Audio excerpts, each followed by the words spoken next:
Alexandre Dumas, The Man in the Iron Mask. Chapter 58, The Angel of Death. Athos was at this part of his marvelous vision when the charm was suddenly broken by a great noise rising from the outer gates. A horse was heard galloping over the hard gravel of the great alley, and the sound of noisy and animated conversations ascended to the chamber in which the Comte was dreaming. Athos did not stir from the place he occupied. He scarcely turned his head towards the door to ascertain the sooner what these noises could be.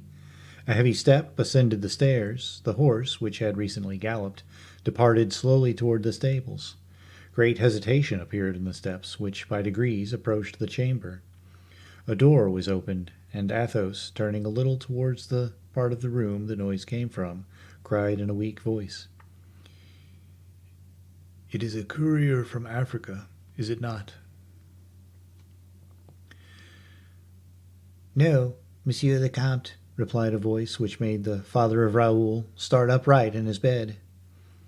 "Grimaud," murmured he, and the sweat began to pour down his face. Grimaud appeared in the doorway. It was no longer the Grimaud we have seen, still young with courage and devotion, when he jumped the first into the boat destined to convey Raoul de Bragelonne to the vessels of the royal fleet. 'Twas now a stern and pale old man, his clothes covered with dust and hair whitened by old age. He trembled whilst leaning against the door frame, and was near falling on seeing, by the light of the lamps, the countenance of his master.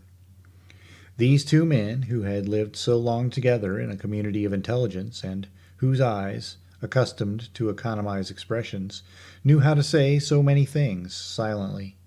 These two old friends, one as noble as the other in heart, if they were unequal in fortune and birth, remained tongue-tied whilst looking at each other. By the exchange of a single glance, they had just read to the bottom of each other's hearts. The old servitor bore upon his countenance the impression of a grief already old, the outward token of a grim familiarity with woe. He appeared to have no longer in use more than a single version of his thoughts. As formerly he was accustomed not to speak much, he was now accustomed not to smile at all. Athos read at a glance all these shades upon the visage of his faithful servant, and in the same tone he would have employed to speak to Raoul in his dream. "Grimaud," said he, "Raoul is dead. Is it not so?" Behind Grimaud the other servants listened breathlessly, with their eyes fixed upon the bed of their sick master. They heard the terrible question, and a heart-breaking silence followed. "Yes," replied the old man, heaving the monosyllable from his chest with a hoarse, broken sigh. Then arose voices of lamentation, which groaned without measure, and filled with regrets and prayers the chamber where the agonized father sought with his eyes the portrait of his son. This was for Athos like the transition which led to his dream. Without uttering a cry, without shedding a tear, patient, mild, resigned as a martyr, he raised his eyes towards heaven, in order there to see again, rising above the mountain of Gigeli, the beloved shade that was leaving him at the moment of Grimaud's arrival. Without doubt, while looking towards the heavens, resuming his marvelous dream, he repassed by the same road which the vision, at once so terrible and sweet, had led him before. For after having gently closed his eyes, he reopened them and began to smile. He had just seen Raoul, who had smiled upon him, with his hands joined upon his breast, his face turned towards the window, bathed by the fresh air of night, which brought upon its wings the aroma of the flowers and the woods. Athos entered, never again to come out of it, into the contemplation of that paradise which the living never see. God willed, no doubt, to open to the select the treasures of eternal beatitude, at this hour when other men tremble with the idea of being severely received by the Lord, and cling to this life they know in the dread of the other life of which they get but merest glimpses by the dismal, murky torch of death. Athos was spirit-guided by the pure, serene soul of his son, which aspired to be like the paternal soul. Everything for this just man was melody and perfume in the rough road souls take to return to the celestial country. After an hour of this ecstasy, Athos softly raised his hands as white as wax. The smile did not quit his lips, and he murmured low, so low as scarcely to be audible, these 3 words, addressed to God or to Raoul: "Here I am." And his hands fell slowly, as though he himself had laid them on the bed. Death had been kind and mild to this noble creature. It had spared him the tortures of the agony convulsions of the last departure, had opened with an indulgent finger the gates of eternity to that noble soul. God had no doubt ordered it thus, that the pious remembrance of his death should remain in the hearts of those present, and in the memory of other men, a death which caused to be loved the passage from this life to the other by those whose existence upon this earth leads them not to dread the last judgment. Athos preserved, even in the eternal sleep, that placid and sincere smile, an ornament which was to accompany him to the tomb. The quietude and calm of his fine features made his servants for a long time doubt whether he had really quitted life. The Comte's people wished to remove Grimaud, who, from a distance, devoured the face, now quickly growing marble pale, and did not approach, from pious fear of bringing him to the breath of death. But Grimaud, fatigued as he was, refused to leave the room. He sat himself down upon the threshold, watching his master with the vigilance of a sentinel, jealous to receive either his first waking look or his last dying sigh. The noises, all were quiet in the house. Everyone respected the slumber of their lord, but Grimaud, by anxiously listening, perceived that the Comte no longer breathed. He raised himself with his hands leaning on the ground, looked to see if there did not appear some motion in the body of his master. Nothing. Fear seized him. He rose completely up, and at the very moment heard someone coming up the stairs. A noise of spurs knocking against a sword, a warlike sound, familiar to his ears, stopped him as he was going toward the bed of Athos.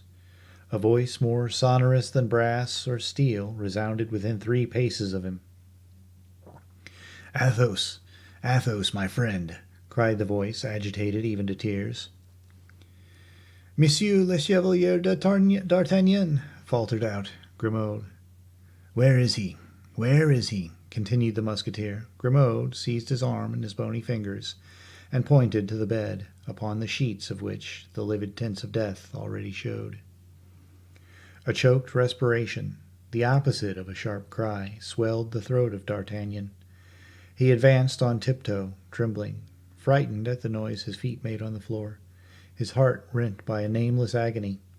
He placed his ear to the breast of Athos, his face to the Comte's mouth.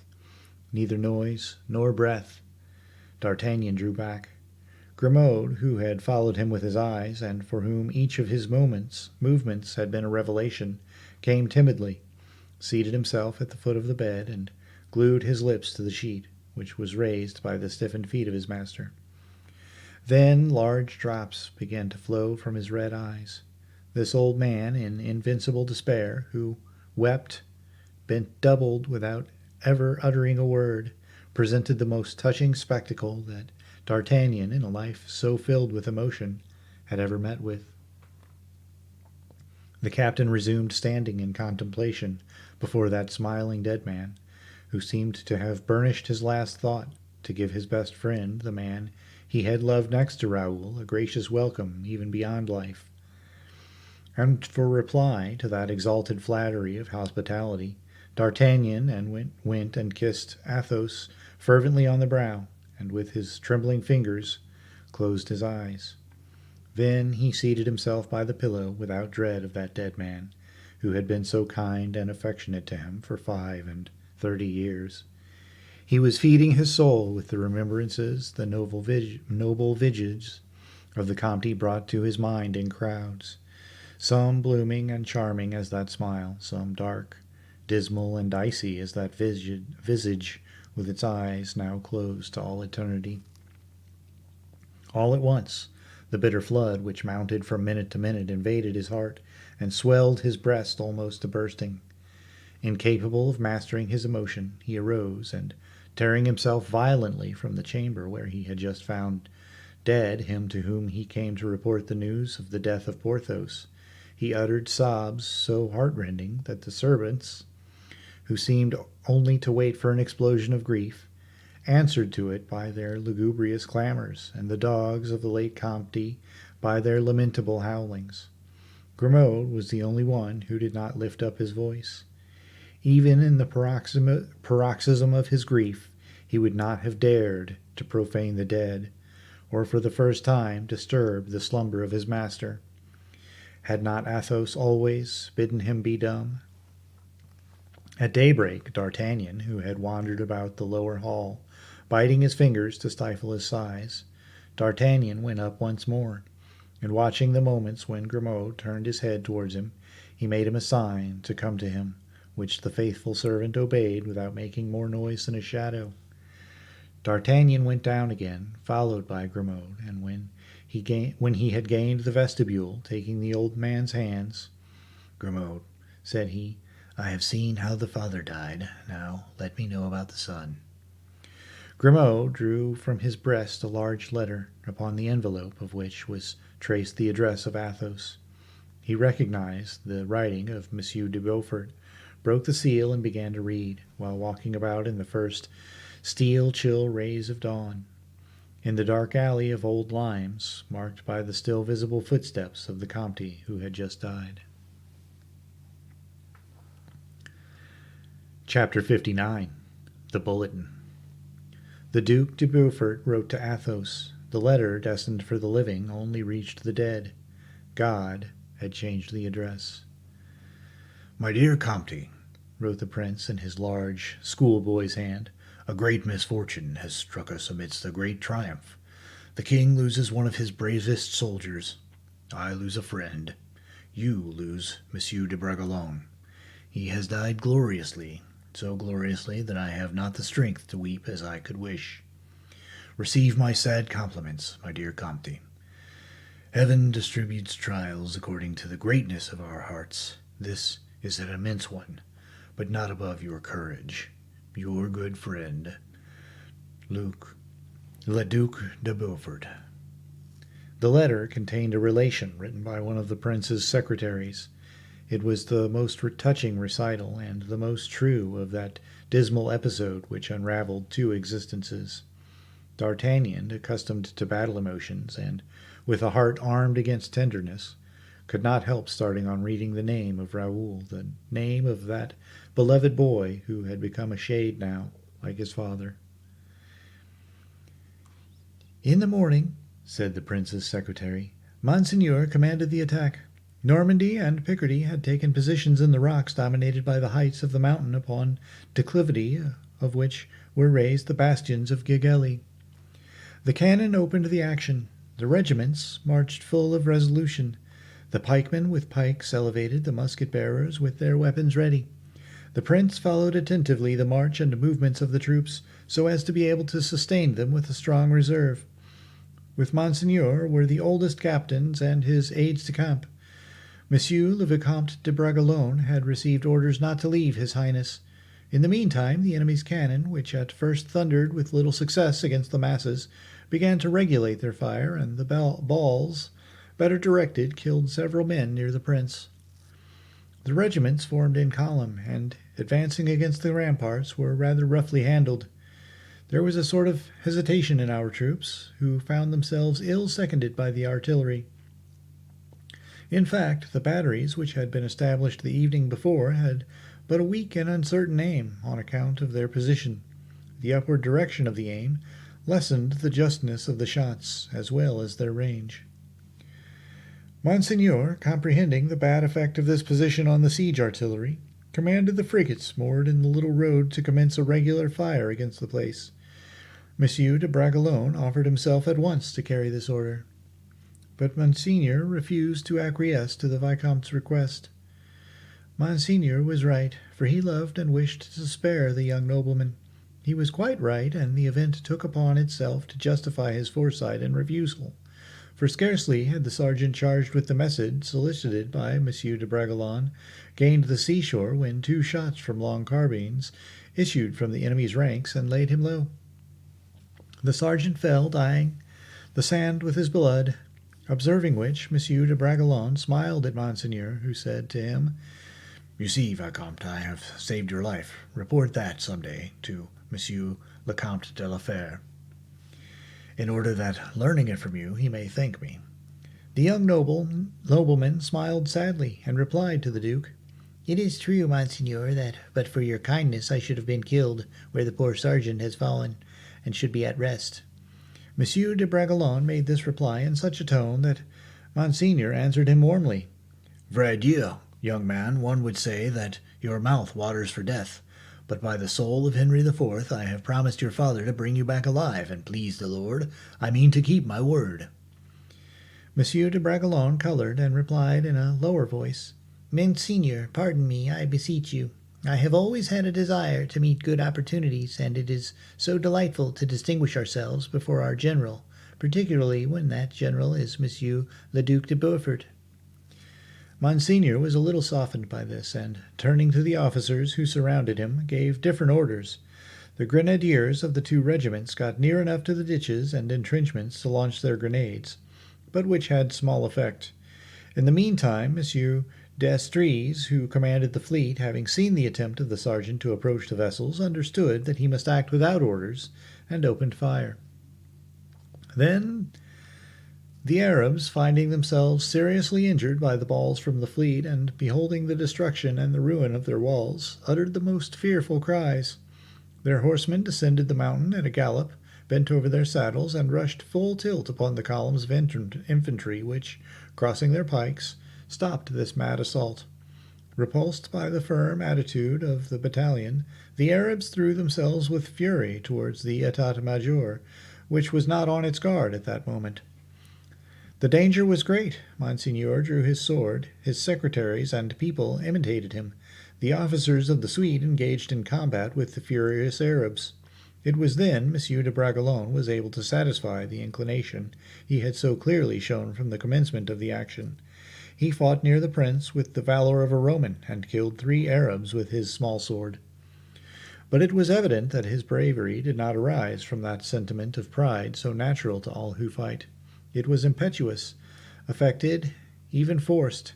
He sought to intoxicate himself with strife and carnage. He excited himself to such a degree that Monseigneur called to him to stop. He must have heard the voice of Monseigneur, because we who were close to him heard it. He did not, however, stop, but continued his course into the entrenchments. As Monsieur de Bragelonne was a well-disciplined officer, this disobedience to the orders of Monseigneur very much surprised everybody. And Monsieur de Beaufort redoubled his earnestness, crying, "Stop, Bragelonne, where are you going? Stop!" repeated Monseigneur. "I command you." We all, imitating the gesture of Monsieur le Duc, we all raised our hands. We expected that the cavalier would turn bridle, but Monsieur de Bragelonne continued to ride toward the palisades. "Stop, Bragelonne," repeated the prince in a very loud voice. "Stop, in the name of your father." At these words, Monsieur Bragelonne turned round. His countenance expressed a lively grief, but he did not stop. We then concluded that his horse must have run away with him. When Monsieur le Duc saw cause to conclude that the Vicomte was no longer master of his horse, and had watched him proceed, the first grenadiers, his Highness cried, "Musketeers, kill his horse!" 100 pistoles for the man who kills his horse. But who could expect to hit the beast without at least wounding his rider? No one dared the attempt. At length one presented himself. He was a sharpshooter of the regiment of Picardy, named Luzerne, who took aim at the animal, fired, and hit him in the quarters. For we saw the blood redden the hair of the horse. Instead of falling, the cursed jennet was irritated, and carried him on more furiously than ever. Every Picard who saw this unfortunate young man rushing on to meet certain death shouted in the loudest manner, "Throw yourself off, Monsieur le Vicomte! Off! Off! Throw yourself off. Monsieur le Bragelonne was an officer much beloved in the army. Already had the Vicomte arrived within pistol shot of the ramparts, when a discharge was poured upon him that enshrouded him in fire and smoke. We lost sight of him. The smoke dispersed. He was on foot, upright. His horse was killed. The Vicomte was summoned to surrender by the Arabs, but he made them a negative sign with his head and continued to march toward the palisades. This was a mortal imprudence. Nevertheless, the entire army was pleased that he would not retreat, since ill chance had led him so near. He marched a few paces further, and the two regiments clapped their hands.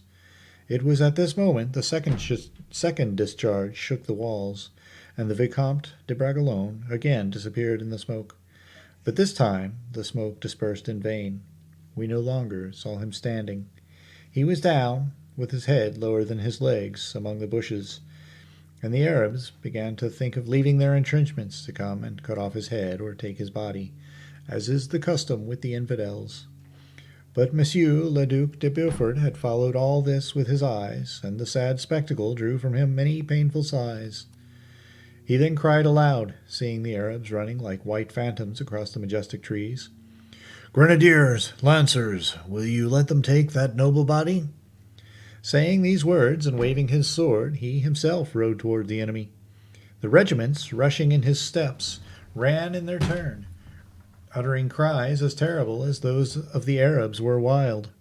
The combat commenced over the body of Monsieur de Bragelonne, and with such inveteracy was it fought that 160 Arabs were left upon the field, by the side of at least 50 of our troops. It was a lieutenant from Normandy who took the body of the Vicomte on his shoulders and carried it back to the lines. The advantage was, however, pursued.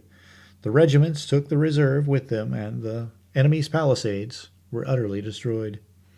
At 3 o'clock the fire of the Arabs ceased. The hand-to-hand fight lasted 2 hours. It was a massacre. At 5 o'clock we were victorious at all points.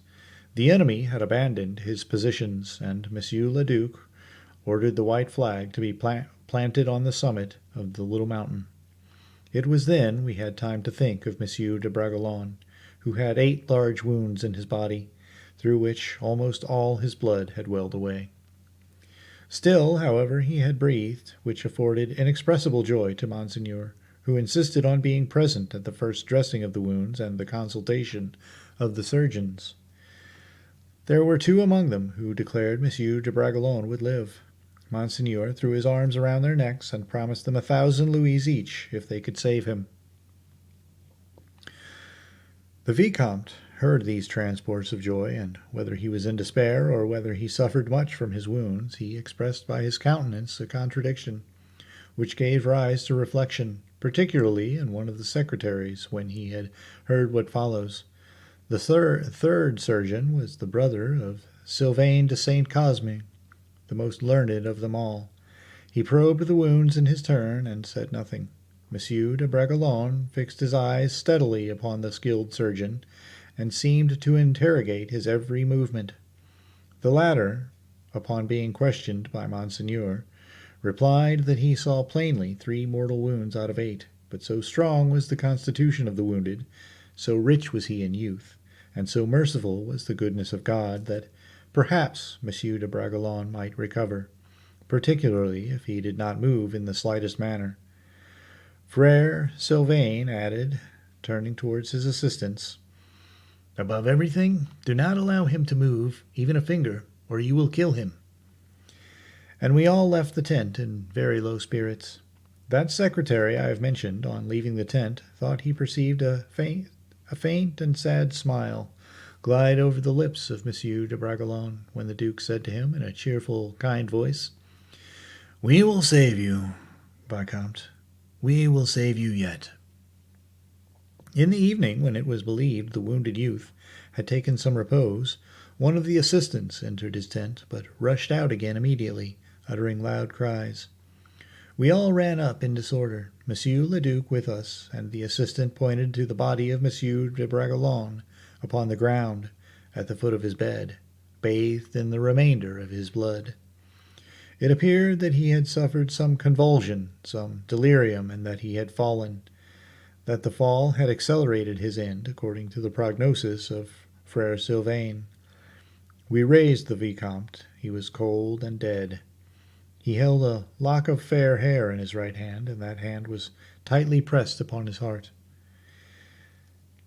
Then followed the details of the expedition and of the victory obtained over the Arabs. D'Artagnan stopped at the account of the death of poor Raoul. "Oh," muttered he, "unhappy boy, a suicide." And turning his eyes towards the chamber of the chateau in which Athos slept in eternal sleep, "They kept their words with each other," said he in a low voice. "Now I believe them to be happy. They must be reunited." And he returned through the parterre with a slow and melancholy step.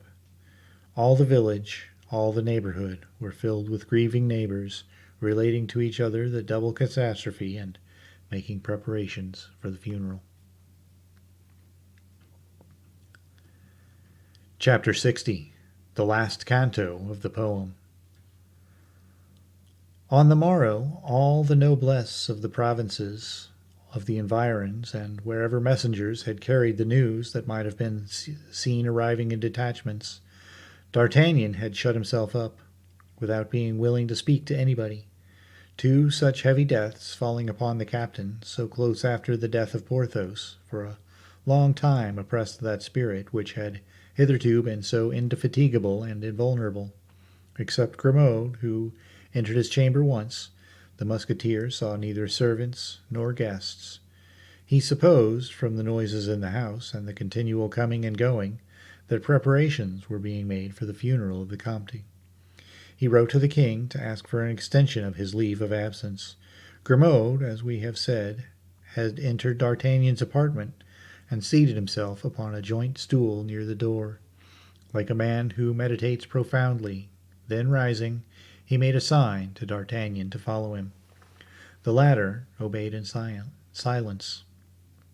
Grimaud descended to the Comte's bedchamber, showed the captain with his finger the place of the empty bed, and raised his eyes eloquently towards heaven.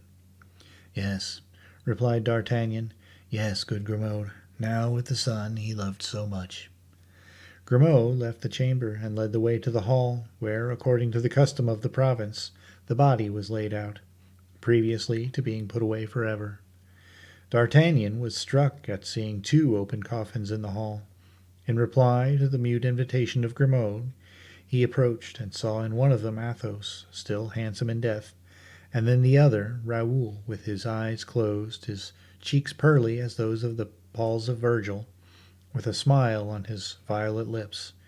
He shuddered at seeing the father and son, those two departed souls, represented on earth by two silent, melancholy bodies, incapable of touching each other, however close they might be. "Raoul here," murmured he. "Oh, Grimaud, why did you not tell me this?" Grimaud shook his head and made no reply, but taking D'Artagnan by the hand, he led him to the coffin, and showed him, under the thin winding sheet, the black wounds which life had escaped. The captain turned away his eyes, and, judging it was useless to question Grimaud, who would not answer, he recollected that M. de Beaufort's secretary had written more than he, D'Artagnan, had had the courage to read. Taking up the recital of the affair which had cost Raoul his life, he found these words, which ended the concluding paragraph of the letter. "Monsieur le Duc has ordered that the body of Monsieur le Vicomte should be embalmed, after the manner practiced by the Arabs, when they wish their dead to be carried to their native land, and Monsieur le Duc has appointed relays, so that the same confidential servant who brought up the young man might take back his remains to Monsieur le Comte de la Fère." "And so," thought D'Artagnan, "I shall follow thy funeral, my dear boy, already old, I, who am of no value on earth, and I shall scatter dust upon that brow I kissed but 2 months since. God has willed it to be so. Thou hast willed it to be so thyself. I have no longer the right even to weep. Thou hast chosen death. It seemed to thee a preferable gift to life." At length arrived the moment when the chill remains of these two gentlemen were given back to the Mother Earth.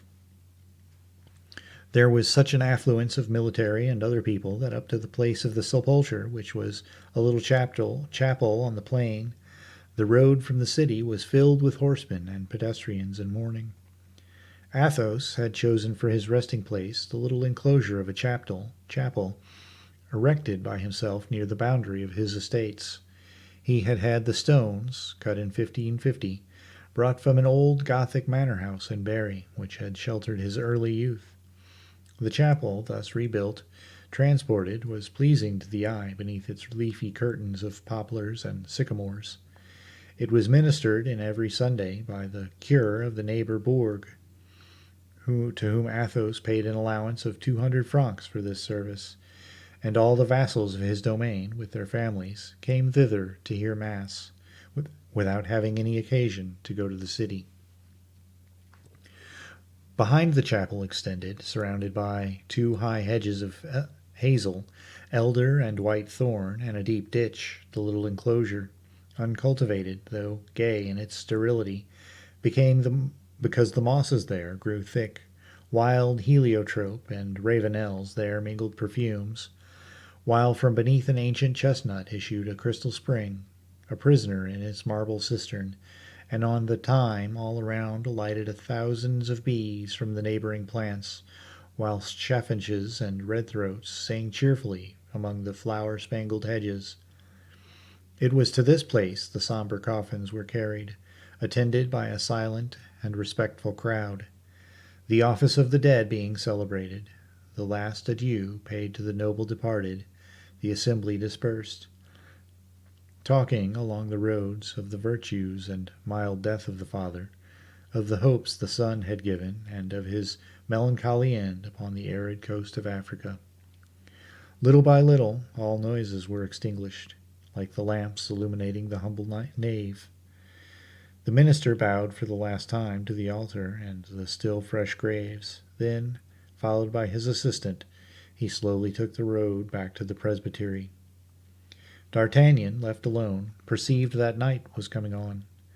He had forgotten the hour, thinking only of the dead.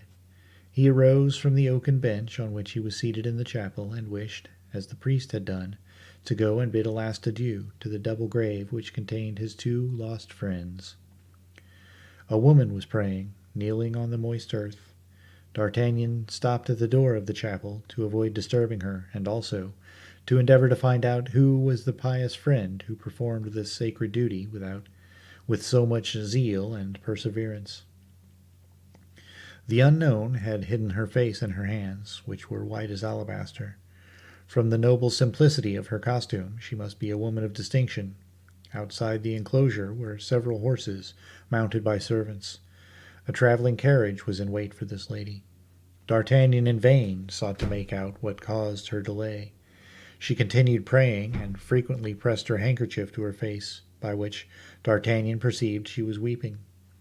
He beheld her strike her breast with the compunction of a Christian woman. He heard her several times exclaim, as from a wounded heart, "Pardon! Pardon!" And as she appeared to abandon herself entirely to her grief, as she threw herself down, almost fainting, exhausted by complaints and prayers, D'Artagnan, touched by this love for his so much regretted friends, made a few steps towards the grave in order to interrupt the melancholy colloquy of the penitent with the dead. But as soon as his step sounded on the gravel, the unknown raised her head, revealing to D'Artagnan a face aflood with tears, a well-known face. It was Mademoiselle de la Vallière. "Monsieur D'Artagnan," murmured she. "You," replied the captain in a stern voice. "You here? Oh, madame, I should better have liked to see you decked with flowers in the mansion of the Comte de la Fère. You would have wept less, and they too, and I." "Monsieur," she said, sobbing. "For it was you," added this pitiless friend of the dead, "it was you who sped these 2 men to the grave." "Oh, spare me!" "God forbid, madame, that I should offend a woman, or that I should make her weep in vain. But I must say that the place of the murderer is not upon the grave of her victims." She wished to reply. "What I now tell you," added he, coldly, I have already told the king. She clasped her hands. I know, said she. I have caused the death of the Vicomte de Bragelonne. Ah, you know it? The news arrived at court yesterday. I have traveled during the night 40 leagues to come and ask pardon of the Comte, whom I supposed to still be living, and to pray God on the tomb of Raoul that he would send me all the misfortunes I have merited, except a single one. Now, monsieur, I know that the death of the son has killed the father. I have 2 crimes to reproach myself with. I have 2 punishments to expect from heaven. I will repeat to you, mademoiselle, said D'Artagnan, what Monsieur de Bragelonne said of you at Antibes when he already meditated death. If pride and coquetry have misled her, I pardon her while despising her. If love have produced her error, I pardon her, but I swear that no one could have loved her as I have done. You know, interrupted Louise, that of my love I was about to sacrifice myself. You know whether I suffered when you met me lost, dying, abandoned. Well, never have I suffered so much as now, because then I hoped, desired. Now I have no longer anything to wish for, because this death drags all my joy into the tomb. Because I can no longer dare to love without remorse, and I feel that he whom I love, oh, it is but just, will repay me with the tortures I have made others undergo. D'Artagnan made no reply. He was too well convinced that she was not mistaken. Well, then, added she, Monsieur D'Artagnan, do not overwhelm me today. Again, I implore you. I am like the branch torn from the trunk. I no longer hold to anything in this world. A current drags me on, I know not whither. I love madly, even to the point of coming to tell it, wretched that I am, over the ashes of the dead, and I do not blush for it. I have no remorse on this account. Such love is a religion, only as hereafter you will see me alone, forgotten, disdained, as you will see me punished, as I am destined to be punished.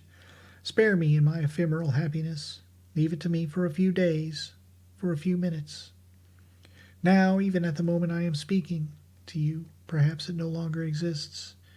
My God, this double murder is perhaps already expiated. While she was speaking thus, the sound of voices and of horses drew the attention of the captain. Monsieur de Saint-Aignan came to seek La Valliere. The king, he said, is a prey to jealousy and uneasiness. Saint-Aignan did not perceive D'Artagnan, half concealed by the trunk of a chestnut tree, which shaded the double grave. Louise thanked Saint-Aignan and dismissed him with a gesture. He rejoined the party outside the enclosure. You see, madame, said the captain bitterly to the young woman, you see, your happiness still lasts. The young woman raised her head with a solemn air. A day will come, said she, when you will repent of having so misjudged me. On that day it is I who will pray God to forgive you for having been unjust towards me. Besides, I shall suffer so much that you yourself will be the first to pity my sufferings. Do not reproach me with my fleeting happiness, Monsieur D'Artagnan. It costs me dear, and I have not paid all my debt. Saying these words, she again knelt down, softly and affectionately. Pardon me the last time, my fiancé Raoul, said she. I have broken our chain, and we are both destined to die of grief. It is thou who departest first. Fear nothing, I shall follow thee. See only that I have not been base, and that I have come to bid thee this last adieu. The Lord is my witness, Raoul, that if with my life I could have redeemed thine, I would have given that life without hesitation. I could not give my love. Once more, forgive me, dearest, kindest friend. She strewed a few sweet flowers on the freshly sodded earth, then, wiping the tears from her eyes, the heavily stricken lady bowed to D'Artagnan and disappeared. The captain watched the departure of the horses, horsemen, and carriage. Then, crossing his arms upon his swelling chest, "When will it be my turn to depart?" said he in an agitated voice. "What is there left for man after youth, love, glory, friendship, strength, and wealth have disappeared? That rock under which Porthos sleeps, who possessed all I have named, this moss under which repose Athos and Raoul, who possessed much more? He hesitated for a moment, with a dull eye, then, drawing himself up, "Forward, still forward," said he. "When it is time, God will tell me, as he foretold the others." He touched the earth, moistened with the evening dew, with the ends of his fingers, sighed himself as if he had been at the Benentiere in church, and retook alone, ever alone, the road to Paris. Epilogue.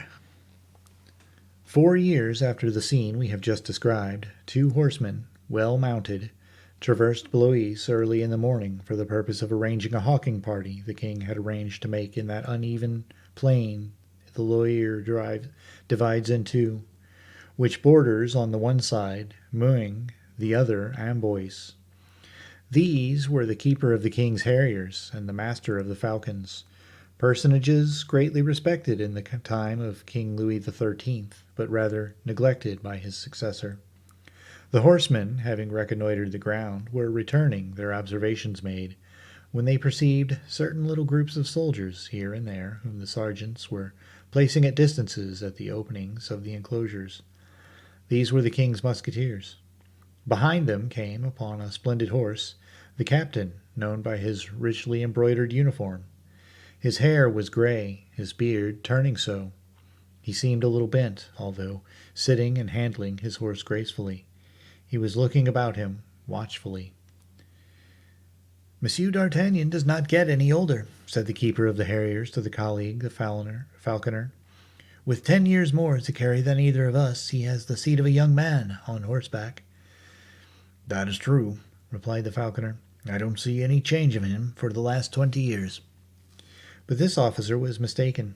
D'Artagnan, in the last 4 years, had lived a dozen. Age had printed its pitiless claws at each angle of his eyes. His brow was bald. His hands, formerly brown and nervous, were getting white, as if the blood had half forgotten them. D'Artagnan accosted the officers with the shade of affability which distinguishes superiors, and received in turn for his courtesy the 2 most respectful bows. "Ah, what a lucky chance to see you here, Monsieur d'Artagnan!" cried the falconer. "It is rather I who should say that, messieurs," replied the captain, "for nowadays the king makes more frequent use of his musketeers than of his falcons."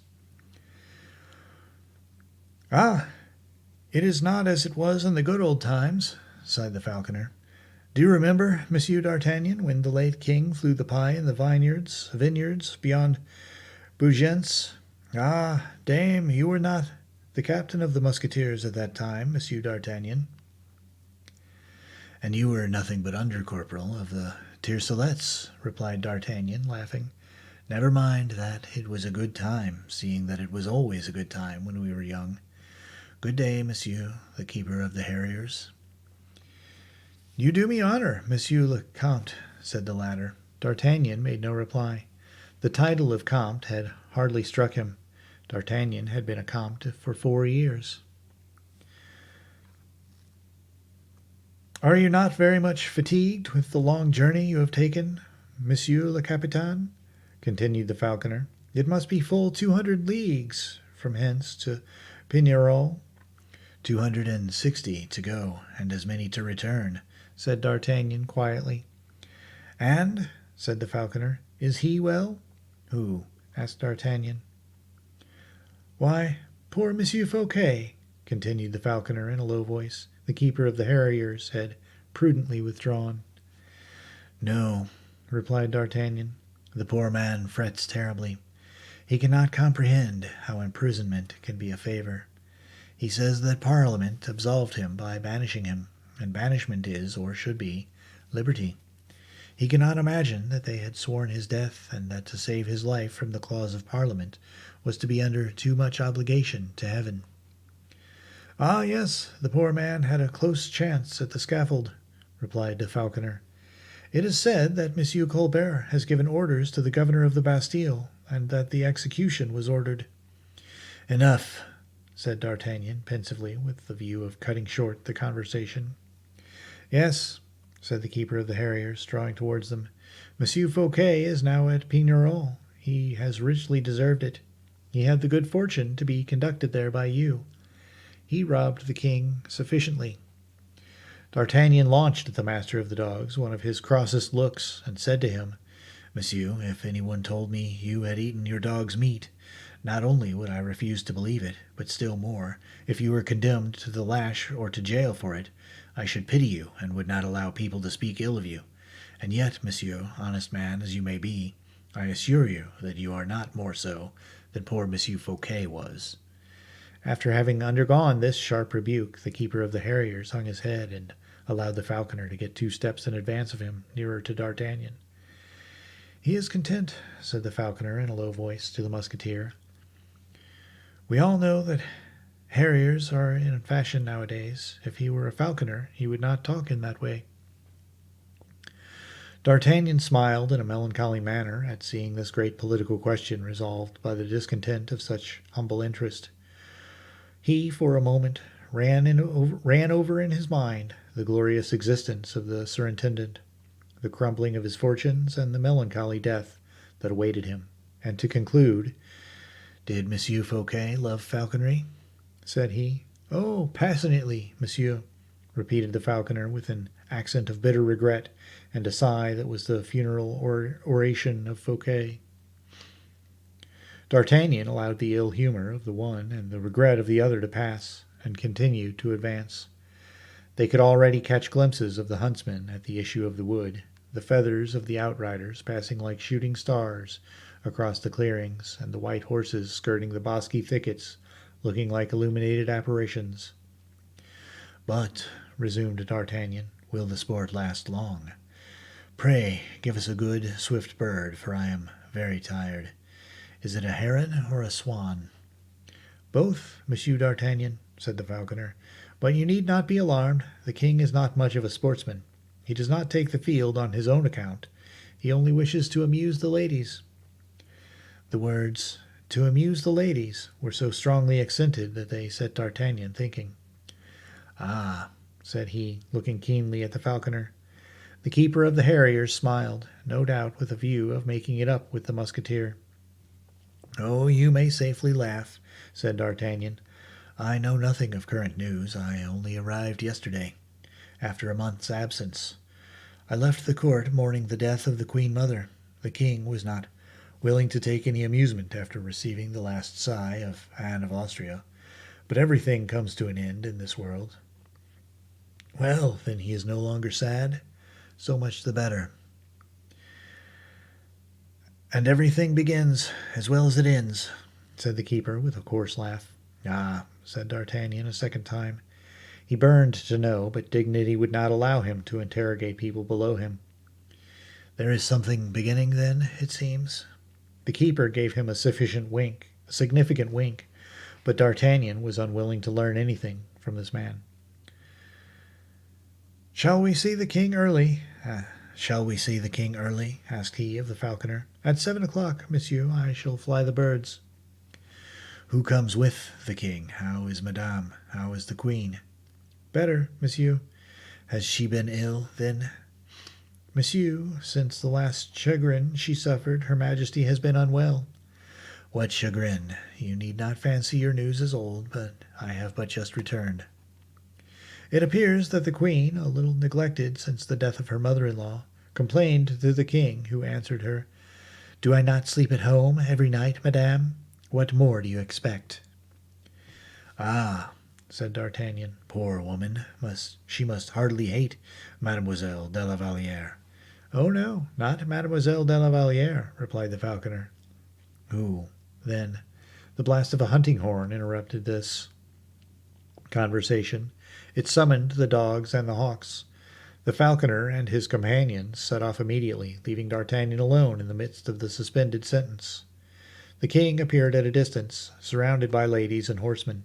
All the troop advanced in beautiful order, at a foot's pace, the horns of various sorts animating the dogs and horses. There was an animation in the scene, a mirage of light, of which nothing now can give an idea, unless it be the fictitious splendor of the theatric spectacle. D'Artagnan, with an eye just a little dimmed by age, distinguished behind the group 3 carriages. The first was intended for the queen. It was empty. D'Artagnan, who did not see Mademoiselle de la Valliere by the king's side, on looking about for her, saw her in the second carriage. She was alone with 2 of her women, who seemed as dull as their mistress. On the left hand of the king, upon a high-spirited horse, restrained by a bold and skilful hand, shone a lady of most dazzling beauty. The king smiled upon her, and she smiled upon the king. Loud laughter followed every word she uttered. "I must know that woman," thought the musketeer. "Who can she be?" And he stooped towards his friend the falconer, to whom he addressed the question he had put to himself. The falconer was about to reply when the king, perceiving D'Artagnan, "Ah, Comte," said he, "you are amongst us once more, then. Why have I not seen you?" "Sire," replied the captain, "because your majesty was asleep when I arrived, and not awake when I resumed my duties this morning." "Still the same," said Louis in a loud voice, denoting satisfaction. "Take some rest, Comte. I command you to do so. You will dine with me today." A murmur of admiration surrounded D'Artagnan like a caress. Everyone was eager to salute him. Dining with the king was an honor his majesty was not so prodigal of as Henry IV had been. The king passed a few steps in advance, and D'Artagnan found himself in the midst of a fresh group, among whom shone Colbert. "Good day, Monsieur d'Artagnan," said the minister with a marked affability. "Have you had a pleasant journey?" "Yes, monsieur," said D'Artagnan, bowing to the neck of his horse. "I heard the king invite you to his table for this evening," continued the minister. "You will meet an old friend there." "An old friend of mine?" asked D'Artagnan, plunging painfully into the dark waves of the past, which had swallowed up for him so many friendships and so many hatreds. "Monsieur le Duc d'Almeida, who has arrived this morning from Spain." "The Duc d'Almeida," said D'Artagnan, reflecting in vain.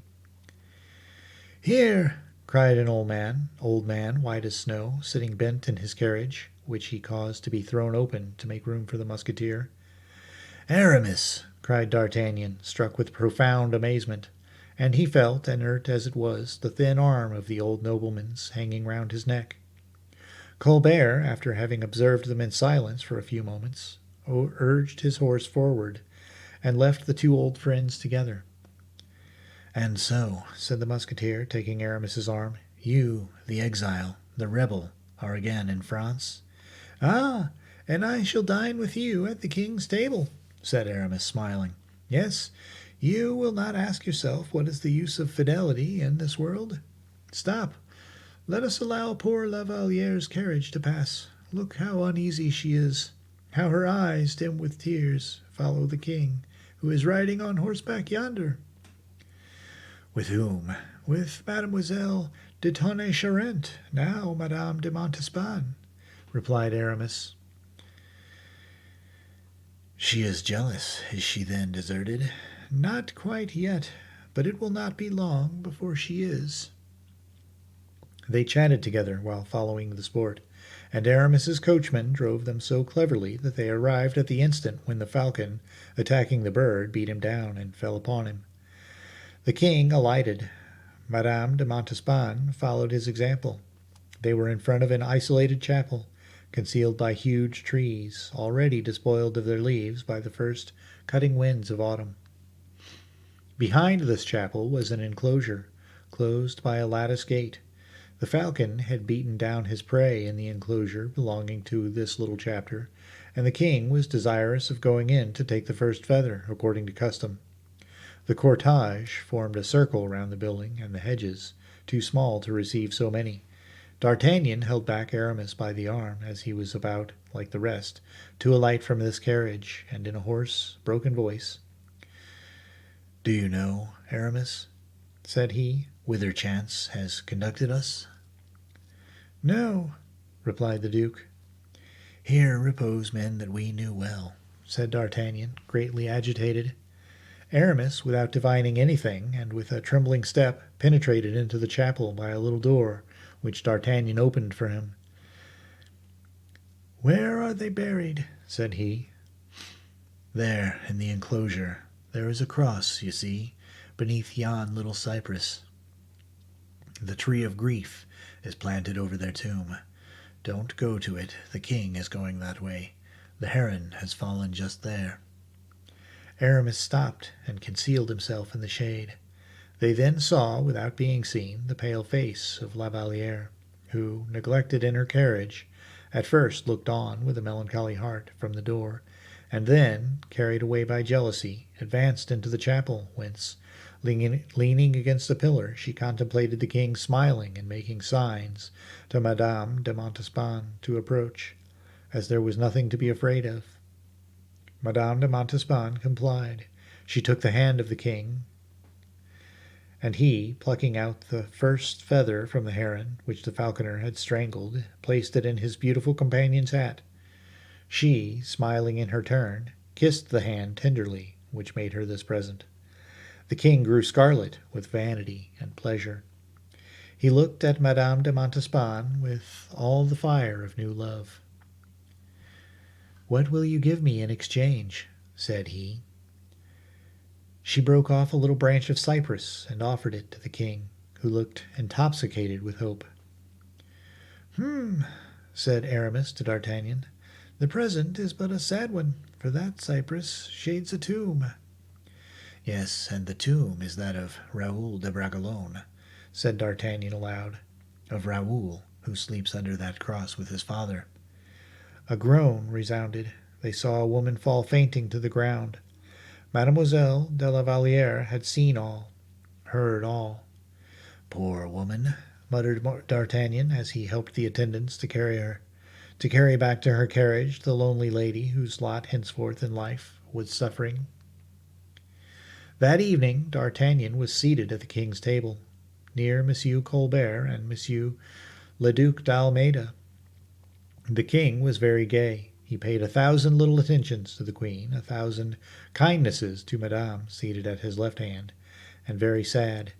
It might have been supposed that time of calm when the king was wont to watch his mother's eyes for the approval or disapproval of what he had just done.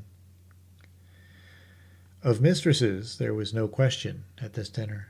The king addressed Aramis 2 or 3 times, calling him Monsieur l'Ambassadeur, which increased the surprise already felt by D'Artagnan at seeing his friend the rebel so marvellously and well received at court. The king, on rising from the table, gave his hand to the queen and made a sign to Colbert, whose eye was on his master's face. Colbert took D'Artagnan and Aramis on one side. The king began to chat with his sister, whilst Monsieur, very uneasy, entertained the queen with a preoccupied air, without ceasing to watch his wife and brother from the corner of his eye. The conversation between Aramis, D'Artagnan, and Colbert turned upon indifferent subjects. They spoke of preceding ministers. Colbert related the successful tricks of Mazarin, and desired those of Richelieu to be related to him. D'Artagnan could not overcome his surprise at finding this man, with his heavy eyebrows and low forehead, display so much sound knowledge and cheerful spirits. Aramis was astonished at that lightness of character which permitted this serious man to retard with advantage the moment for more important conversation, to which nobody made any allusion, although all 3 interlocutors felt its imminence.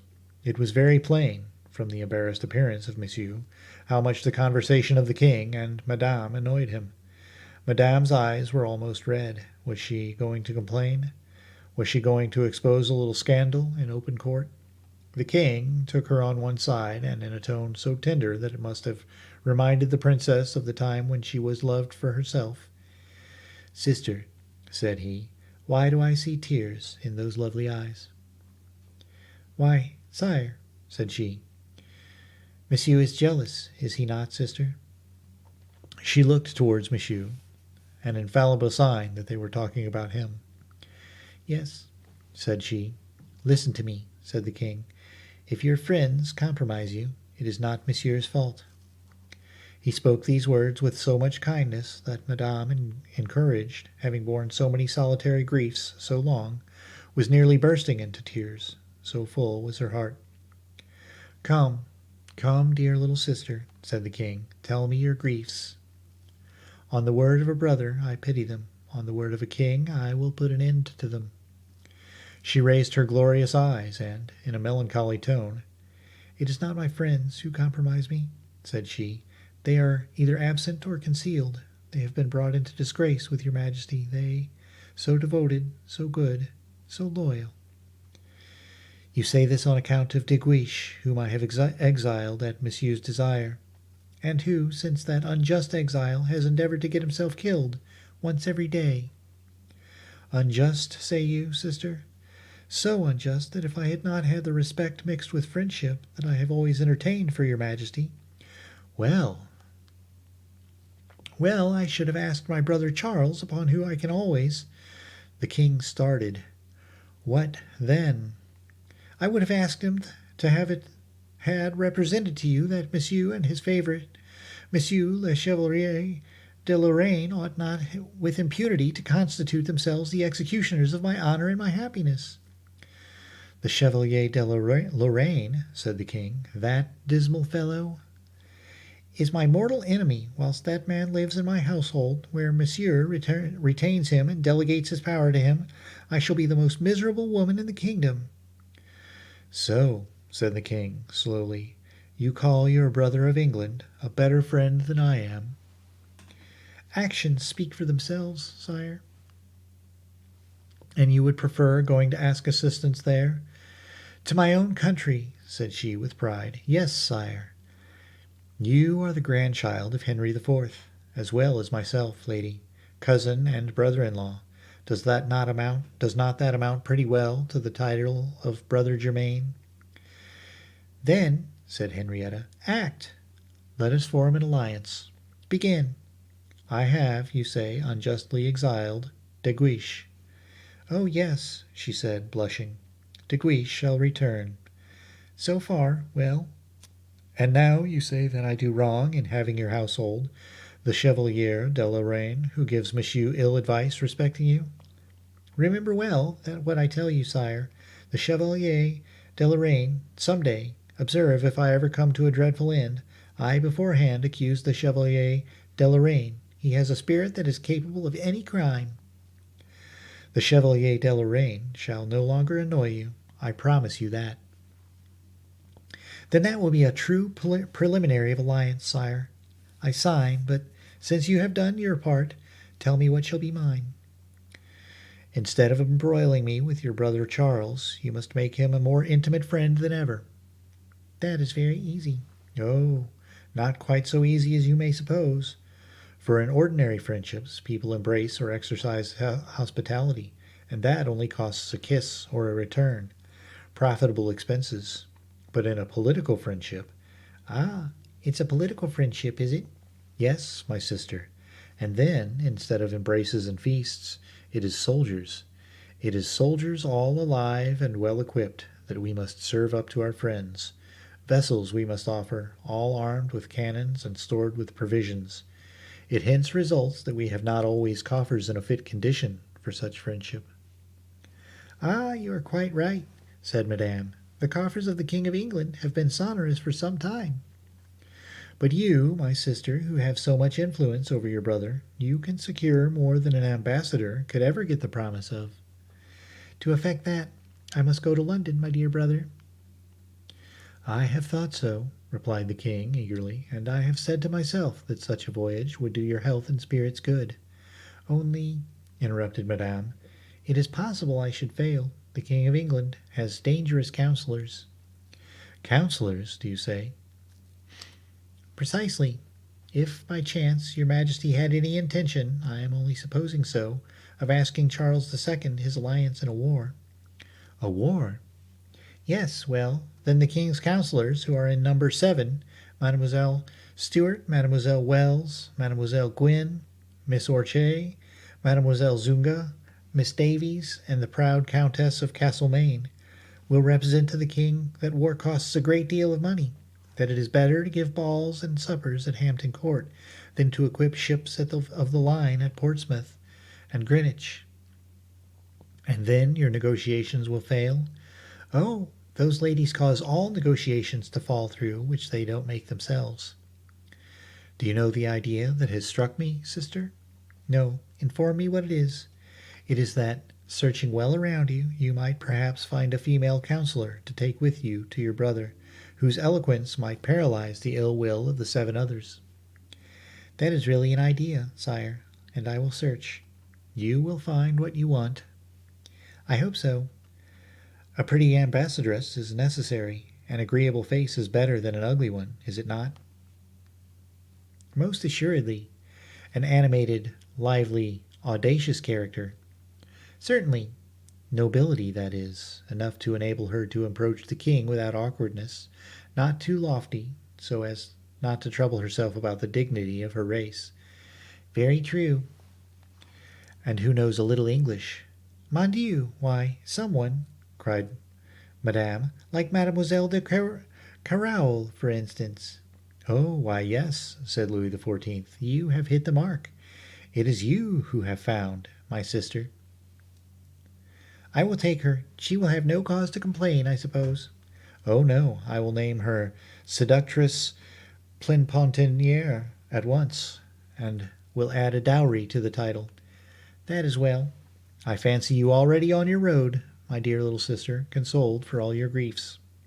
I will go on 2 conditions. The first is that I shall know what I am negotiating about. That is it. The Dutch, you know, insult me daily in their gazettes, and by their republican attitude. I do not like republics. That may be easily imagined, sire. I see with pain that these kings of the sea, they call themselves so, keep trade from France in the Indies, and that their vessels will soon occupy all the ports of Europe. Such a power is too near me, sister. They are your allies, nevertheless. That is why they were wrong in having the medal you have heard of struck, a medal which represents Holland stopping the sun, as Joshua did, with this legend. The sun has stopped before me. There is not much fraternity in that, is there? I thought you had forgotten that miserable episode. I never forget anything, sister, and if my true friends, such as your brother Charles, are willing to second me. The princess remained pensively silent. Listen to me. There is the empire of the seas to be shared, said Louis XIV. For this partition which England submits to, I could not represent the second party as well as the Dutch. We have Mademoiselle de Carraul to treat to that question, replied Madame. Your second condition for going, if you please, sister? The consent of Monsieur, my husband. You shall have it. Then consider me already gone, brother. On hearing these words, Louis XIV turned round towards the corner of the room in which D'Artagnan, Colbert, and Aramis stood, and made an affirmative sign to his minister. Colbert then broke in on the conversation suddenly, and said to Aramis, Monsieur l'Ambassadeur, shall we talk about business? D'Artagnan immediately withdrew from politeness. He directed his steps toward the fireplace, within hearing of what the king was about to say to Monsieur, who, evidently uneasy, had gone to him. The face of the king was animated. Upon his brow was stamped a strength of will, the expression of which already met no further contradiction in France, and was soon to meet no more in Europe. Monsieur, said the king to his brother, I am not pleased with Monsieur Chevalier de Lorraine. You, who do the honor to protect him, must advise him to travel for a few months. These words fell with the crush of an avalanche upon Monsieur, who adored his favorite and concentrated all his affections in him. In what has the Chevalier been inconsiderate enough to displease your Majesty? Cried he, darting a furious look at Madame. I will tell you that when he is gone, said the king suavely, and also when Madame here shall have crossed over into England. Madame in England, murmured Monsieur in amazement. In a week, brother, continued the king, whilst we will go whither I will shortly tell you. And the king turned on his heel, smiling in his brother's face, to sweeten, as it were, the bitter draught he had given him. During this time, Colbert was talking with the Duke d'Almeida. Monsieur, said Colbert to Aramis, this is the moment for us to come to an understanding. I have made your peace with the king, and I owed that clearly to a man of so much merit. But as you have often expressed friendship for me, an opportunity presents itself for giving me a proof of it. You are, besides, more a Frenchman than a Spaniard. Shall we secure, answer me frankly, the neutrality of Spain, if we undertake anything against the United Provinces? Monsieur, replied Aramis, the interest of Spain is clear. To embroil Europe with the provinces would doubtless be our policy, but the King of France is an ally of the United Provinces. You are not ignorant, besides, that it would infer a maritime war, and that France is in no state to undertake this with advantage. Colbert, turning round at this moment, saw D'Artagnan, who was seeking some interlocutor during this aside of the king and Monsieur. He called him, at the same time saying in a low voice to Aramis, "We may talk openly with D'Artagnan, I suppose?" "No, certainly," replied the ambassador. "We were saying, Monsieur d'Almeida and I," said Colbert, "that a conflict with the United Provinces would mean a maritime war." "That is evident enough," replied the Musketeer. "And what do you think of it, Monsieur d'Artagnan?" "I think that to carry on such a war successfully you must have very large land forces." "What did you say?" said Colbert, thinking he had ill understood him. "Why such a large land army?" said Aramis. "Because the king will be beaten by sea if he has not the English with him, and that when beaten by sea he will soon be invaded either by the Dutch in his ports or by the Spaniards by land." "And Spain neutral?" asked Aramis. "Neutral as long as the king shall prove stronger," rejoined D'Artagnan. Colbert admired that sagacity which never touched a question without enlightening it thoroughly. Aramis smiled, as he had long known that in diplomacy D'Artagnan acknowledged no superior. Colbert, who, like all proud men, dwelt upon his fantasy with a certainty of success, resumed the subject. "Who told you, Monsieur d'Artagnan, that the king had no navy?" "Oh, I take heed of these details," replied the captain. "I am but an indifferent sailor. Like all nervous people, I hate the sea, and yet I have an idea that with ships, France being a seaport with 200 exits, we might have sailors." Colbert drew from his pocket a little oblong book, divided into 2 columns. On the first were the names of vessels, on the other the figures recapitulating the number of cannon and men requisite to equip these ships. "I have had the same idea as you," said he to D'Artagnan, "and I have had an accountant draw up of the vessels. We have altogether 35 ships." 35 ships? Impossible, cried D'Artagnan. "Something like 2,000 pieces of cannon," said Colbert. "That is what the king possesses at this moment. Of 35 vessels we can make 3 squadrons, but I must have 5. 5? cried Aramis. "They will be afloat before the end of the year, gentlemen. The king will have 50 ships of the line. We may venture on a contest with them, may we not?" "To build vessels," said D'Artagnan, "is difficult but possible. As to arming them, how is that to be done? In France there are neither foundries nor military docks." "Bah!" replied Colbert in a bantering tone. "I have planned all that this year and a half past. Did you not know it? Do you know Monsieur d'Imfreville?" "D'Imfreville?" replied D'Artagnan. "No." "He is a man I have discovered. He has a specialty. He is a man of genius. He knows how to set men to work.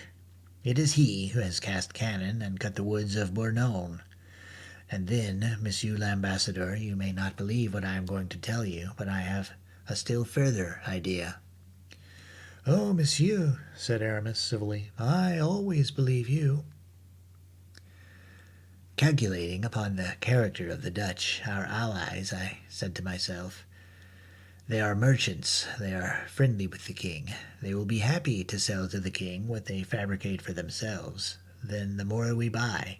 Ah, I must add this, I have Ferrand. Do you know Ferrand, D'Artagnan? Colbert, in his warmth, forgot himself. He called the captain simply D'Artagnan, as the king did, but the captain only smiled at it. No, he replied, I do not know him. That is another man I have discovered with a genius for buying. This Ferrand has purchased for me 350,000 pounds of iron in balls, 200,000 pounds of powder, 12 cargoes of northern timber matches, grenades, pitch, tar, I know not what, with a saving of 7% upon what all those articles would cost me fabricated in France. "That is a capital and quaint idea," replied D'Artagnan, "to have Dutch cannonballs cast which will return to the Dutch. Is it not, with loss, too?" And Colbert laughed aloud. He was delighted with his own joke. "Still further," added he, "these same Dutch are building for the king at this moment 6 vessels after the model of the best of their name, Destouches. Ah, perhaps you don't know Destouches?" "No, monsieur." "He is a man who has a sure glance to discern, when a ship is launched, what are the defects and qualities of that ship. That is valuable, observe. Nature is truly whimsical. Well, this Destouches appeared to me to be a man likely to prove useful in marine affairs, and he is superintending the construction of 6 vessels of 78 guns, which the provinces are building for his majesty. It results from this, my dear Monsieur d'Artagnan, that the king, if he wished to quarrel with the provinces, would have a very pretty fleet. Now you know better than anyone else if the land army is efficient." D'Artagnan and Aramis looked at each other, wondering at the mysterious labors this man had undertaken in so short a time. Colbert understood them and was touched by this best of flatteries. If we in France were ignorant of what was going on," said D'Artagnan, "out of France still less must be known." "That is why I told Monsieur l'Ambassadeur," said Colbert, "that Spain promising its neutrality, England helping us." "If England assists you," said Aramis, "I promise the neutrality of Spain." "I take you at your word," Colbert hastened to reply with his blunt bonhomie. "And a propos of Spain, you have not the golden fleece, Monsieur d'Almeida. I heard the king say the other day that he should like to see you wear the grand cordon of St. Michael." Aramis bowed. "Oh," "Oh," thought D'Artagnan, "and Porthos is no longer here. What ells of ribbons would there be for him in these largesses, dear Porthos?" "Monsieur d'Artagnan," resumed Colbert, "between us two, you will have, I wager, an inclination to lead your musketeers into Holland. Can you swim?" And he laughed like a man in high good humor. "Like an eel," replied D'Artagnan. "Ah, but there are some bitter passages of canals and marshes yonder, Monsieur d'Artagnan, and the best swimmers are sometimes drowned there." "It is my profession to die for his majesty," said the musketeer.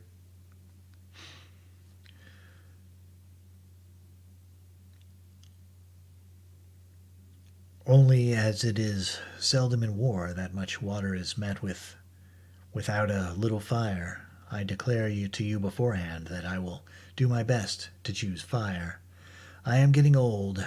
Water freezes me, but fire warms, Monsieur Colbert." And D'Artagnan looked so handsome still in his quasi-juvenile strength as he pronounced these words, that Colbert, in his turn, could not help admiring him. D'Artagnan perceived the effect he had produced. He remembered that the best tradesman is he who fixes a high price upon his goods when they are valuable. He prepared his price in advance. So then, said Colbert, we go into Holland? Yes, replied D'Artagnan. Only, only, only, replied D'Artagnan, there lurks in everything the question of interest, the question of self-love. It is a very fine title, that of Captain of the Musketeers.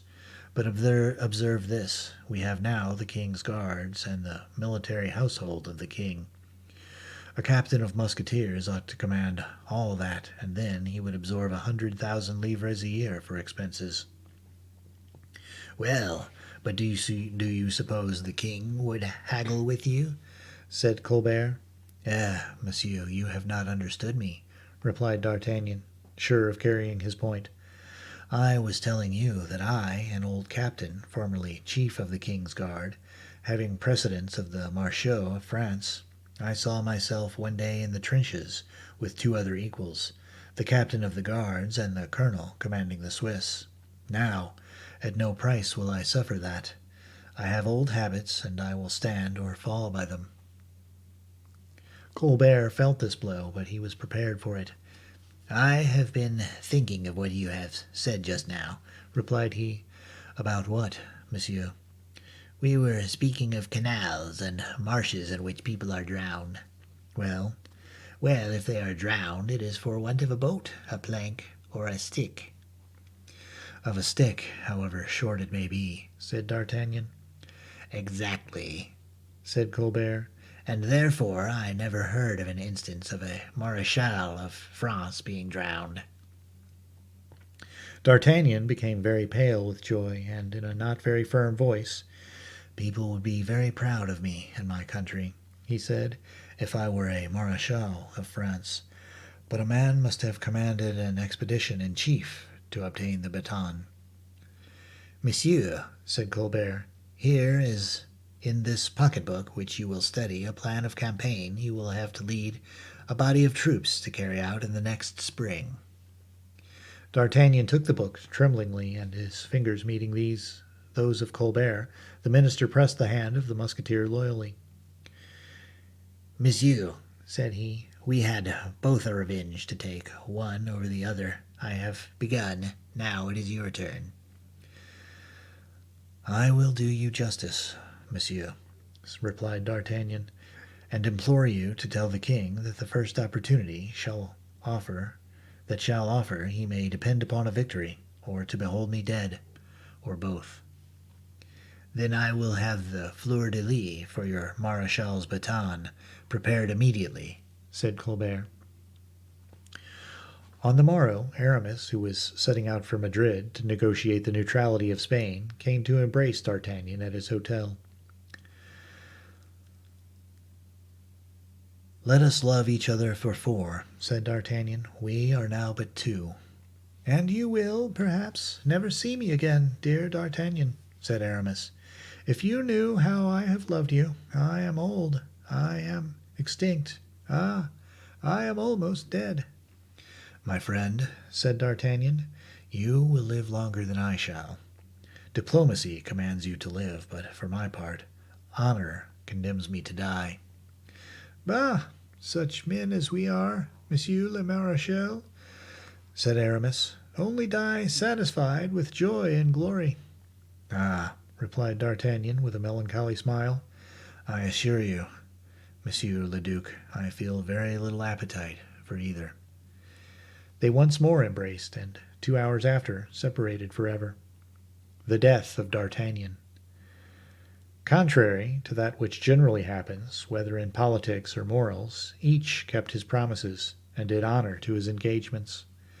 The king recalled Monsieur de Guiche and banished Monsieur de Chevalier de Lorraine, so that Monsieur became ill in consequence. Madame set out for London, where she applied herself so earnestly to make her brother Charles II acquire a taste for the political counsels of Mademoiselle de Querouaille, that the alliance between England and France was signed, and the English vessels, ballasted by a few millions of French gold, made a terrible campaign against the fleets of the United Provinces.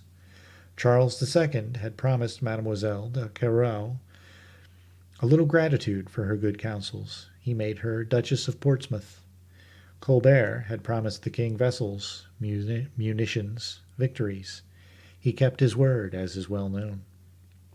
At length Aramis, upon whose promises there was least dependence to be placed, wrote Colbert the following letter on the subject of the negotiations which he had undertaken at Madrid. Monsieur Colbert, I have the honor to expedite to you the Royal Princess Olivia, General ad interim of the Society of Jesus, my provisional successor. The Reverend Father will explain to you, Monsieur Colbert, that I preserve to myself the direction of all the affairs of the order which concern France and Spain, but that I am not willing to retain the title of general, which would throw too high a sidelight on the progress of the negotiations with which His Catholic Majesty wishes to entrust me. I shall resume that title by the command of His Majesty when the labors I have undertaken in concert with you for the great glory of God and His Church shall be brought to a good end. The R.P. Olivia will inform you likewise, Monsieur, of the consent of His Catholic Majesty gives to the signature of a treaty which assures the neutrality of Spain in the event of a war between France and the United Provinces. This consent will be valid even if England, instead of being active, should satisfy herself with remaining neutral. As for Portugal, of which you and I have spoken, Monsieur, I can assure you it will contribute with all its resources to assist the most Christian king in his war. I beg you, Monsieur Colbert, to preserve your friendship and also to believe in my profound attachment and to lay my respect at the feet of His Most Christian Majesty. Signed, Le Duc d'Almeida. Aramis had performed more than he had promised. It remained to be seen how the king, Monsieur Colbert, and D'Artagnan would be faithful to each other. In the spring, as Colbert had predicted, the land army entered on its campaign. It preceded, in magnificent order, the court of Louis XIV, who, setting out on horseback, surrounded by carriages filled with ladies and courtiers, conducted the elite of his kingdom to this sanguinary feat. The officers of the army, it is true, had no other music save the artillery of the Dutch forts, but it was enough for a great number, who found in this war honor, advancement, fortune, or death. Monsieur d'Artagnan set out commanding a body of 12,000 men, cavalry and infantry, with which he was ordered to take the different places which form knots of that strategic network called La Frise. Never was an army conducted more gallantly or to an expedition. The officers knew that their leader, prudent and skillful as he was brave, would not sacrifice a single man, nor yield an inch of ground without necessity. He had the old habits of war, to live upon the country, keeping his soldiers singing and the enemy weeping. The captain of the king's musketeers well knew his business. Never were opportunities better chosen, coups de main better supported, errors of the besieged more quickly taken advantage of. The army, commanded by D'Artagnan, took 12 small places within a month. He was engaged in besieging the 13th, which had held out 5 days. D'Artagnan caused the trenches to be opened without appearing to suppose that these people would ever allow themselves to be taken. The pioneers and laborers were, in the army of this man, a body full of ideas and zeal, because their commander treated them like soldiers, knew how to render their work glorious, and never allowed them to be killed if he could help it. It should have been seen with what eagerness the marshy glebes of Holland were turned over. Those turf heaps, mounds of potter's clay, melted at the word of the soldiers like butter in the frying pans of Friesland housewives. Monsieur d'Artagnan dispatched a courier to the king to give him an account of the last success, which redoubled the good humor of His Majesty and his inclination to amuse the ladies. These victories of Monsieur d'Artagnan gave so much majesty to the prince that Madame de Montespan no longer called him anything but Louis the Invincible, so that Mademoiselle de la Vallière, who only called the king Louis the Victorious, lost much of His Majesty's favor. Besides, her eyes were frequently red, and to an invincible nothing is more disagreeable than a mistress who weeps while everything is smiling round her. The star of Mademoiselle de la Valliere was being drowned in clouds and tears, but the gaiety of Madame de Montespan redoubled with the successes of the king, and consoled him for every other unpleasant circumstance. It was to D'Artagnan the king owed this, and his Majesty was anxious to acknowledge these services. He wrote to Monsieur Colbert. Monsieur Colbert, we have a promise to fulfill with Monsieur D'Artagnan, who so well keeps his. This is to inform you that the time is come for performing it. All provisions for this purpose you shall be furnished with in due time. Louis. In consequence of this, Colbert, detaining D'Artagnan's envoy, placed in the hands of that messenger a letter from himself and a small coffer of ebony inlaid with gold, not very important in appearance, but which, without doubt, was very heavy, as a guard of 5 men was given to the messenger to assist him in carrying it. These people arrived before the place which D'Artagnan was besieging towards daybreak, and presented themselves at the lodgings of the general. They were told that Monsieur D'Artagnan, annoyed by a sortie which the governor, an artful man, had made the evening before, and in which the works had been destroyed and 77 men killed, and the reparation of the breaches commenced, had just gone with 20 companies of grenadiers to reconstruct the works.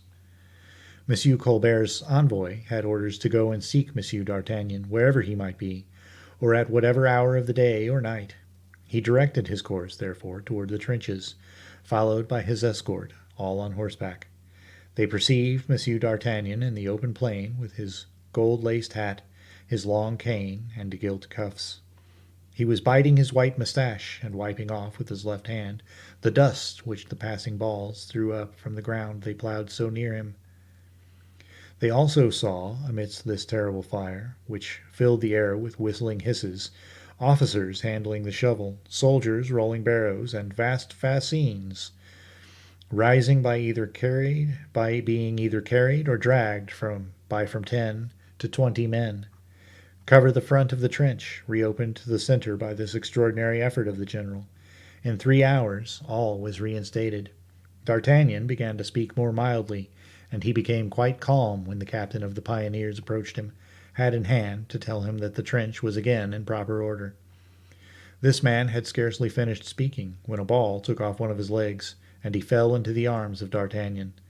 The latter lifted up his soldier and quietly, with soothing words, carried him into the trench, amidst the enthusiastic applause of the regiments. From that time it was no longer a question of valor. The army was delirious. 2 companies stole away to the advanced post, which they instantly destroyed. When their comrades, restrained with great difficulty by D'Artagnan, saw them lodged upon the bastions, they rushed forward likewise, and soon a furious assault was made upon the counterscarp, upon which depended the safety of the place. D'Artagnan perceived there was only one means left of checking his army, to take the place. He directed all his force to the 2 breaches, where the besieged were busy in repairing. The shock was terrible. 18 companies took part in it, and D'Artagnan went with the rest, within half cannon shot of the place, to support the attack by echelons. The cries of the Dutch, who were being poignarded by their guns by D'Artagnan's grenadiers, were distinctly audible. The struggle grew fiercer with the despair of the governor, who disputed his position foot by foot. D'Artagnan, to put an end to the affair and to silence the fire which was unceasing, sent a fresh column, which penetrated like a very wedge, and he soon perceived upon the ramparts, through the fire, the terrified flight of the besieged, pursued by the besiegers. At this moment, the general, breathing freely and full of joy, heard a voice behind him saying, "Monsieur, if you please, from Monsieur Colbert." He broke the seal of the letter, which contained these words: Monsieur d'Artagnan, the king commands me to inform you that he has nominated you Marshal of France as a reward for your magnificent services, and the honor you do to his arms. The king is highly pleased, monsieur, with the captures you have made. He commands you, in particular, to finish the siege you have commenced, with good fortune to you and success for him. D'Artagnan was standing with a radiant countenance and sparkling eye. He looked up to watch the progress of his troops upon the walls, still enveloped in the red and black volumes of smoke. "I have finished," replied he to the messenger. "The city will have surrendered in a quarter of an hour." Then he resumed his reading. "The coffret, Monsieur d'Artagnan, is my own present. You will not be sorry to see that. Whilst you warriors are drawing the sword to defend the king, I am moving the pacific arts to ornament a present worthy of you. I commend myself to your friendship, Monsieur le Maréchal, and beg you to believe in mine, Colbert." D'Artagnan, intoxicated with joy, made a sign to the messenger, who approached with his coffret in his hands. But at the moment the Maréchal was going to look at it, a loud explosion resounded from the ramparts, and called his attention toward the city. "It is strange," said D'Artagnan, "that I don't yet see the king's flag on the walls, or hear the drums beat the chamande." He launched 300 fresh men under a high-spirited officer and ordered another breach to be made. Then, more tranquilly, he turned toward the coffret which Colbert's envoy held out to him. It was his treasure. He had won it. D'Artagnan was holding out his hand to open the coffret when a ball from the city crushed the coffret in the arms of the officer, struck D'Artagnan full in the chest, and knocked him down upon a sloping heap of earth, whilst the fleur-de-lis baton, escaping from the broken box, came rolling under the powerless hand of the Maréchal. D'Artagnan endeavored to raise himself. It was thought he had been knocked down without being wounded. A terrible cry broke from the group of terrified officers. The Maréchal was covered with blood. The pallor of death ascended slowly to his noble countenance. Leaning upon the arms held out on all sides to receive him, he was able once more to turn his eyes towards the place, and to distinguish the white flag at the crest of the principal bastion. His ears, already deaf to the sounds of life, caught feebly the rolling of the drum which announced the victory. Then, clasping in his nerveless hand the baton, ornamented with its fleur-de-lis, he cast on it his eyes, which had no longer the power of looking upwards towards heaven, and fell back, murmuring strange words, which appeared to the soldiers cabalistic, words which had formerly represented so many things on earth, and which none but the dying man any longer comprehended. "Athos, Porthos, farewell till we meet again. Aramis, adieu forever." Of the 4 valiant men whose history we have related, there now remained but one. Heaven had taken to itself 3 noble souls. End of The Man in the Iron Mask. This is the last text in the series.